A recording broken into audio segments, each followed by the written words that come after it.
Pada materi kelas 5 SD tema 3, kita akan belajar tentang organ pencernaan pada manusia.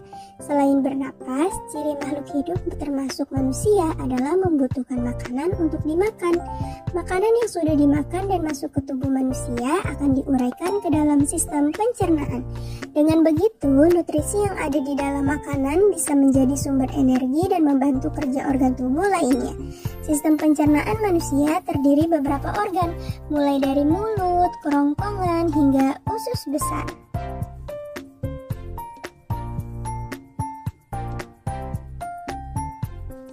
Yang pertama ada fungsi mulut. Mulut adalah organ pertama di pencernaan. Di dalam mulut terjadi dua proses pencernaan, yang pertama kimiawi dan yang kedua mekanik. Nah, pencernaan mekanik terjadi ketika kita mengunyah makanan dan memecahnya jadi potongan-potongan kecil. Yang kedua, pencernaan kimiawi terjadi saat kelenjar ludah menambahkan enzim ke makanan untuk pemecahan lebih lanjut. Fungsi mulut adalah mengunyah, proses makanan secara kimiawi dan menyalurkannya ke lambung. Ada beberapa bagian dalam mulut yang membantu untuk mengolah makanan menjadi potongan kecil loh. Yang pertama ada gigi untuk mengunyah, yang kedua ada lidah untuk mendorong makanan, dan yang ketiga ada kelenjar ludah untuk memproduksi cairan mulut. Yang kedua ada fungsi kerongkongan. Nah, kerongkongan bentuknya seperti tabung yang dibalut otot. Fungsinya membawa makanan dari mulut ke lambung. Kerongkongan atau disebut esofagus ini adalah suatu penghubung antara rongga mulut dan lambung. Fungsinya di sistem pencernaan manusia adalah untuk menelan makanan dan mencegah benda asing masuk. Selain itu, ia juga berfungsi untuk menyalurkan makanan dari mulut ke lambung dan menghasilkan gerak peristaltik. Gerakan peristaltik menyebabkan dinding berkontraksi secara perlahan hingga makanan terdorong ke lambung. Yang ketiga ada fungsi lambung. Nah, lambung merupakan salah satu organ pencernaan yang berbentuk kantung besar dan terletak di perut sebelah kiri. Fungsi utama lambung di sistem pencernaan adalah mengolah makanan dengan bantuan asam dan enzim. Di organ ini banyak terdapat asam lambung dan enzim yang berfungsi untuk memecah molekul makanan.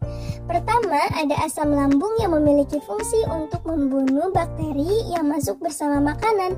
Ada juga enzim pepsin untuk memecah protein jadi pepton dan enzim renin untuk mengumpulkan protein susu.